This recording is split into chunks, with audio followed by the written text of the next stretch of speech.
빌라 건축 이야기는 마이클이 대출이자의 눈이 멀어 빌라 업자에게 3억 5천만 원을 빌려주면서부터 시작된다.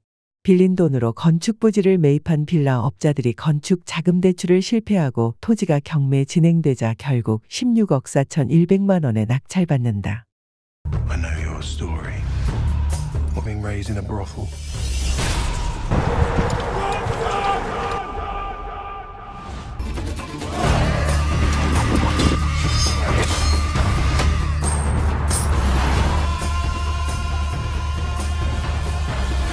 You felt it.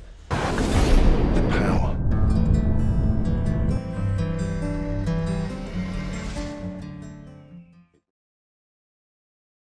제18장 건축 시공사 선정. 2016년 7월 1일 금요일 오전 흐리고 오후 비.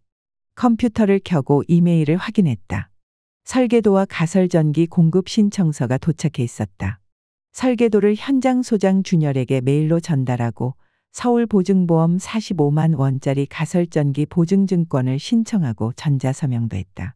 그리고 아르헨티나 건축 토지에 인접해 있는 한빛 부동산 중개사무소의 팩스 번호로 사업계획서를 밀어넣었다. 드럼 음악학원에 가기 전 자신을 한빛 부동산이라고 소개하며 사장님, 토지 팔렸어요?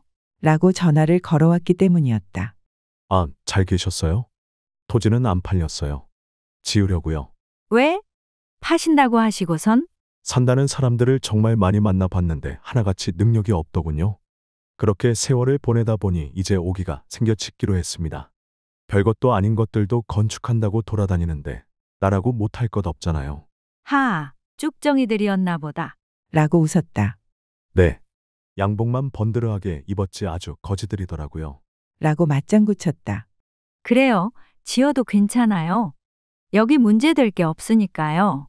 그런데 손님이 한 명 있어서 파신다면 연결해 볼까 해서요. 꼭 사야 한다면 22억 주라고 하세요. 그러면 팔겠습니다. 전에는 18억 5천이라고 하셨는데 그땐 지을 생각이 전혀 없던 때였죠. 지금은 대충 분양수익 계산해보니 10억 이상 남는데 당연히 올려받아야죠. 안 그래요? 그럼 인정인가요? 아니면 수수료는 어떻게? 수수료요. 당연히 따로 드리죠. 하와이에서 푹 쉬고 오게 해드릴게요. 정말이죠? 좋아요. 내가 사업계획서 팩스로 넣어 드릴 테니 번호 불러보세요. 팩스를 보냈으나 송신되지 않았다. 그래서 JPG 파일로 스캔해 스마트폰 문자로 첨부해 보냈다.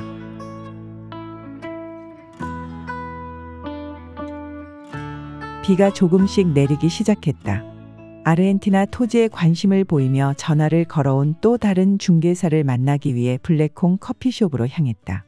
얼굴을 모름으로 커피숍에 도착해 전화를 걸었더니 미처 연결되기도 전에 짧은 머리의 남자가 아르헨티나 토지주 사장님이시죠? 라며 말을 걸어왔다. 나이는 50대 중반쯤 되어 보였고 이름은 복남이었다.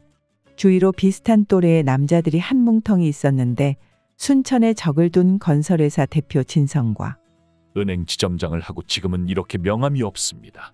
라는 남자 그리고 법무사였다. 복남이 토지를 보러 갔는데 누가 문을 따고 있더라고요. 그리고 우연치 않게 백 회장이라는 분을 만났습니다. 그분이 그걸 지으려고 했다고 하더군요. 자기 지분이 45평 있는데 구청에 들어가서 토지 사용 승낙한 것을 빼왔다는 겁니다. 그래서 지을 수 없다고 해요. 라고 저간의 사정을 설명했다. 마이클이 그러셨군요. 문 딴 사람은 우리 현장 소장입니다.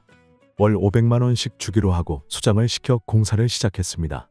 그 백 회장이라는 백 씨는 시골 동네에서 회장님 하니 지가 정말로 회장인 줄 압니다. 내가 돈을 빌려주러 갔을 때는 나더러 회장님이라고 부르더군요. 그 사람은 아무런 권리가 없습니다. 토지 사용 승낙서와 그 승낙서에 대해 공증까지 섰는데 뭘 어떻게 뺍니까? 그렇게 승낙서를 넣다 뺐다 한다면 어떻게 건축이 되겠습니까? 그게 말이 된다고 보세요? 그리고 그 땅에 나도 지분이 있는 지분권자입니다. 그렇게 당당하면 나에게 들이대야 하는데 그러지 못하잖아요. 저번에도 점심때쯤 내 앞을 그냥 지나치더구만요. 라고 말하며 가방에서 2개의 파일을 꺼내놓고 돈을 토지에 투자하게 된 경위 토지를 설계한 임진태는 구속되었고 바지는 채무자가 되어 소송당하고 있으며 지분권자들에게는 경고성 내용 증명을 보냈다는 사실도 말했다. 그러면서 한편으로 내가 이런 것까지 설명해야 하나? 라는 생각이 들었다. 이때 건설사 대표라는 진성이 그러면 월요일에 구청에 들어가 토지를 매입하면 건축을 할 수 있는지 물어보겠습니다. 라고 말했다. 그러자 마이클이 아니죠. 이미 내가 공사를 하겠다고 실무관을 만나 이야기했는데 토지를 사겠다는 사람이라고 찾아가면 내 가오가 서지 않잖아요. 토지를 사겠다고 이 사람 저 사람 가서 물어봐서 지금 땅이 걸레가 된 겁니다. 그러니 나와 같이 들어가서 건설사 대표 모시고 왔으니 알려줄 것 알려주라고 하겠습니다. 그러면 뭔 말이 나오지 않겠어요? 공사를 못한다거나 하는 거요? 물론 내가 행정상 문제없다는 답변을 한 녹음 내용이 있습니다. 지금 들려드리라고 하면 들려드리지요? 어떻습니까? 라고 말하자 부동산 중개사 복남이 그게 맞겠네요. 거기서 준공이 문제없다고 하면 더는 물어볼 것도 없겠네. 라고 끼어들었다. 마이클이 월요일 오후 1시에 토지 측량 입회해야 하니 끝나고 같이 구청에 가시죠. 라고 정리하며 왼손에 찬 롤렉스 데이저스트 시계를 보며 저는 이만 가봐야겠습니다. 라고 말하며 일어섰다.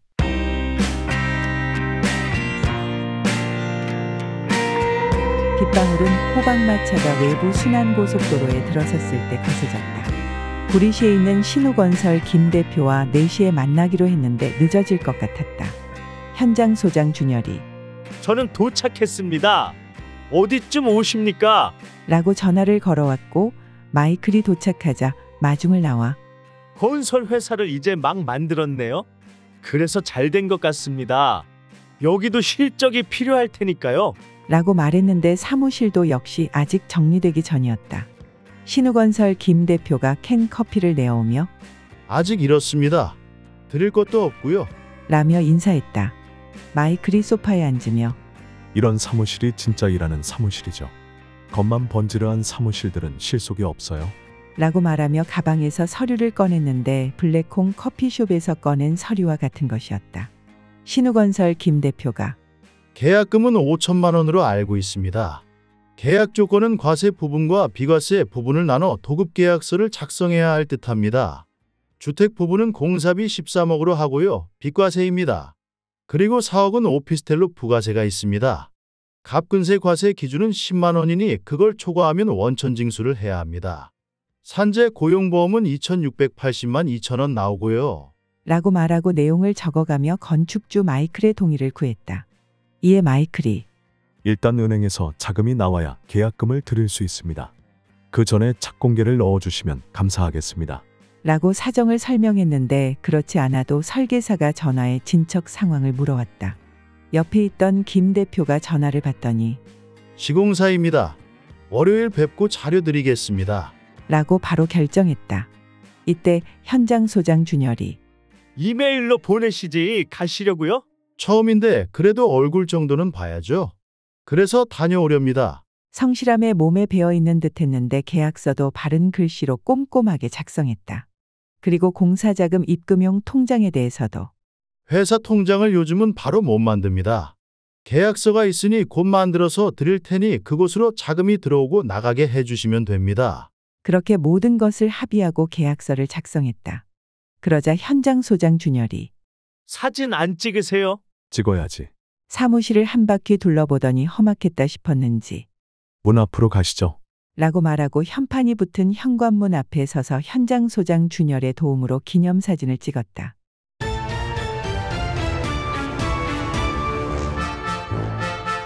김 대표가 재미난다는 듯 아, 유쾌하게 일하시네요. 그럼요. 저는 진행 내역을 모두 기록해 두었다가 끝나면 공개합니다. 이번 것도 그렇게 하려고 준비하고 있습니다. 라고 말하며 작별 인사를 하고 호박마차에 오르려는데 현장 소장 준열이 바로 가시려고요? 왜? 서운해서? 큰일 하나 끝내서요. 오늘은 안 돼. 학교 행사가 있어 도움을 줘야 하거든. 일찍 들어가.